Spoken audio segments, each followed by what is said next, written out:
Part 3. I rewound a bit. This is really one of the earlier slides, just to remind you where we are. Changing an accounting principle, usually treated as a retrospective approach. Change in accounting estimate, prospective. Changing reporting entity, actually kind of retrospective. So let me get back to, get out of here, let me get back to where we were leaving off. Probably should have paid attention to what slide I was on. I feel like, here we are. And if you don't realize this, there's like a million notes on the bottom of all of these slides. So they're uploaded into your Canvas. You have them, and they're really pretty helpful. All right, change in reporting entity. What happens if two companies merge? What happens if a company buys some smaller companies? How is your financial statement comparable between year to year? It's not, right? It's not unless you restate the financial statements as if you'd been one company the whole time.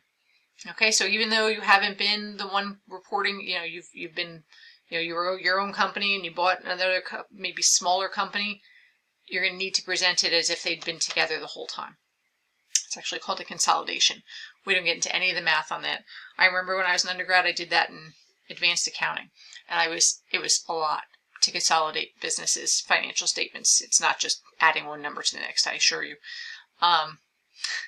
So that was one of the open-ended questions on my CPA exam, and I was like, yes, I know this. All right. So now let's move on to errors, and that's kind of where we end our chapter. It's going to be a bit, though. We have to get through the types of errors. And this is a neat little thing here, right? Retrospective shows you most changes in accounting principle, but not when it's something like changing from one depreciation method to the next, or changing from, not depreciation. Well, yeah, that's really a change in estimate. Change in estimate, and it's a change in principle. Anyway, I'm all over the place. But this is a nice slide, and I wish I actually did this a little bit earlier, but it kind of summarizes the things we've been talking about. All right. So there you go. Changes in estimates, including changes in depreciation method, is counting for as a prospective thing. That's why they say most changes. Okay, so let's go on.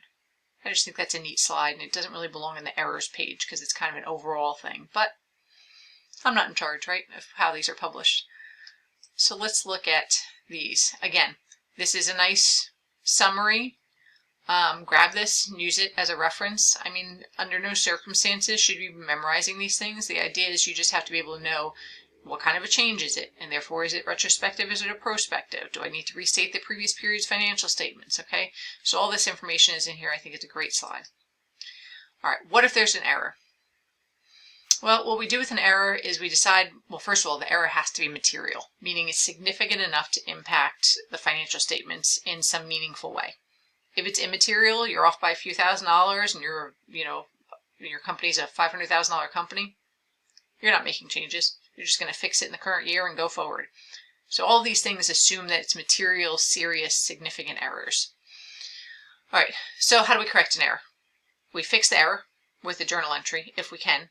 Well, we always kind of do, unless it's already too late, but we'll get there. We might restate the previous period's financial statements retrospectively as if the error was corrected. And we might have to adjust retained earnings if it affected income. And a disclosure note. Always a disclosure note. Okay, so here's an example. Wait a second. Too far. All right. Let's say you've got a statement of retained earnings balance at the beginning of the year, right? 2020, 2019. Just like this. And what if you found there was an error along the way?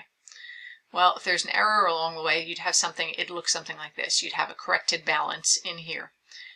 Actually, there you go. You'd have something called a prior period adjustment. So you would show them the balances at the beginning of the year, and you'd have a prior period adjustment and the new balance, and then you'd start the statement from there, your statement of retained earnings. All right. All right, so it depends on when you find the error. If you find it in the year it happens, you're great. You can fix it, no problem. No financial statements have been put out there. You just fix it.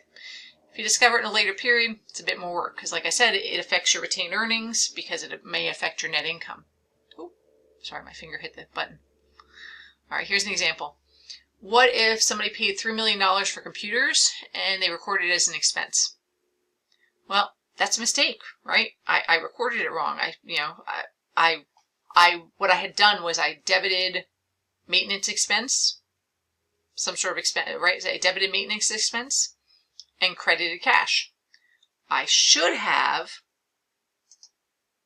debited equipment and credited cash. So what I've done here is if you find the error in the year it's happening, you reverse the original entry. Whoops, right? Fix it and then record it properly. No harm, no foul. Easy. But now what if we make a mistake and we don't discover it for a year or 2 years? All right, so there's two different ways we're going to look at this. One if it affects net income, one if it doesn't affect net income, because then net income gets you play into retained earnings, right? So let's say instead of, this was an example, we incorrectly recorded a note receivable as an account receivable. Okay, so what we're going to do is we will fix it, right? We'll debit a note receivable, credit accounts receivable, because we're fixing the mistake. And when we prepare the comparative balance sheets, right? Because the only thing you're affecting here is probably the balance sheets. I don't know that I agree with that because, well, yeah, because accounts receivable, you should have had note receivable. You probably would have had to pay interest unless you're just paying all the interest at the end. But anyway, I digress. Don't want to confuse you. So let's just say it just affected balance sheet accounts. You would just restate them properly in the following year as if it had been correct the whole time. Right? No prior period adjustment to retain earnings, none of that because you didn't touch the income statement at all. And, of course, a disclosure note telling why you did what you did. All right. Now, what if you do affect the net income? Now, you've got to go back and you have to retrospectively restate it. You've got a prior period adjustment, sometimes a statement of cash flows, right? So you've got to fix the balances. You've got to fix your income taxes.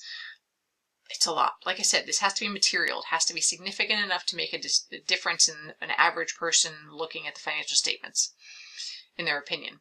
All right, so 2021 internal auditors discovered that Seidman Distribution has debited an expense account for $7 million cost of equipment.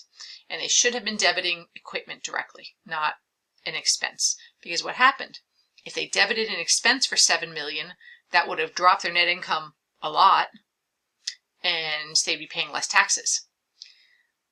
But what should have happened is they should have debited an asset account, and then the only thing that would have affected net income would have been the depreciation part, right? Because if it was an asset, then it would be depreciated.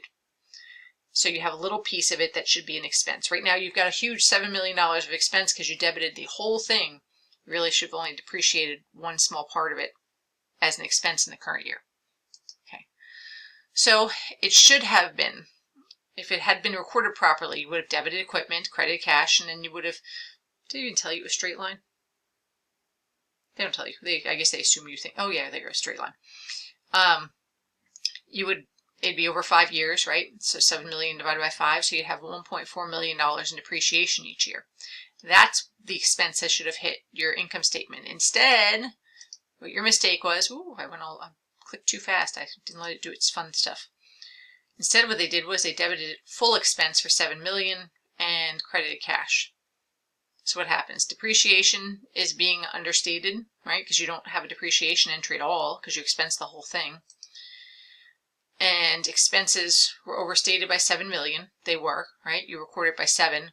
Well, not for just 7 million. 7 million minus what you should have because you caught this thing, what, 2 years later? No, 2020 did you catch the mistake? 2021 you caught the mistake. So it's been 2 years already. So $2.8 million of expenses should have shown up. You did 7 million. So the difference between those two was 4.2 million that you've overstated your expenses and therefore understated your net income. Okay, so now we've got to fix that. Step 1, correct the journal entry. Debit the equipment, put the equipment on the books for what you paid for it. Record the accumulated depreciation that has not been being recorded, and retain earnings for the cumulative effect there of the 4.2 million. Right? And retain earnings goes up because you would have less expenses. Just think that through. It's kind of a balancing act. All right. Step 3, you would then need to do the prior period adjustment. So you've got whoa, I just clicked way too fast. I didn't let it do any of the fun stuff. All right. Prior period adjustment, the 4.2 million, right? We talked about that. In the 2021 financial statements, you would have a $5.6 million adjustment, 7 million minus the 1.4 that should have been through. Now it's 7 million minus the 2.8 that should have been through. So as you're restating them, you would fix 2020, you'd fix 2021. You wouldn't fix 2019 because it happened during 2019, so it didn't affect a previous year's balance. It didn't affect the 2018 balance carrying to 2019. But 2020 and 2021 are going to have that prior period adjustment at the beginning of the statement of stockholders' equity. It's a lot, I know. And last but not least, the disclosure note. Okay, so depends on when it's right. It depends on when you find it, how you treat it. If it's in the current year, if it's in a year, a later year, if it affects net income, if it doesn't affect net income.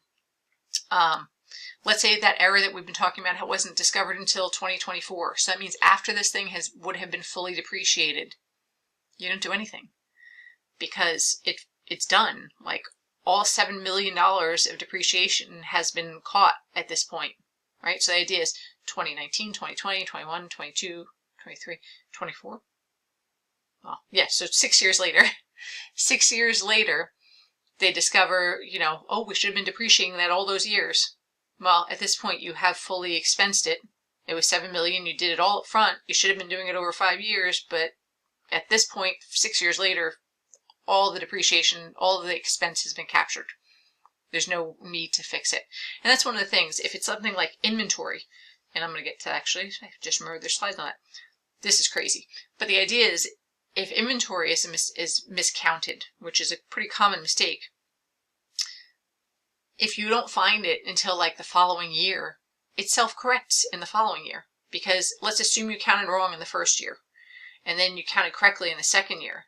You would have overstated, understated inventory and cost of goods sold, and by the end of year 2, if you caught it in year 3, it's already self-corrected. So you wouldn't bother to fix anything. So I'm not even going to go into this craziness here, but the idea is if you do something wrong in 1 year, but then it gets fixed in the following year, at the end of the day, those 2 years will cancel each other out. Yeah, I'm not going to, my 12 minutes. I think I'm just about done now. Okay, so if we fix it, I'm not even worried about this. Same kind of thing. Fix it, record the prior period adjustment, and so on. What if we didn't record sales revenue? Well, then record sales revenue later. Well, no, not really. $3,000 were not recorded until the first week of 2021. The merchandise sold, so it should have been recorded as accounts receivable sales revenue. It wasn't recorded until 2021. That's a mistake because it really is 2020s. So what you would do is you would fix the entry. You would debit sales revenue, credit retained earnings, because it would have been an additional $3 million in the previous year of net income, and therefore $3 million additional retained earnings. They're not taking into effect the tax side of that, but we're just going to pretend that that's not part of it. Okay, so it's, again, a prior period adjustment. Okay, we're done. Have a great day, everybody.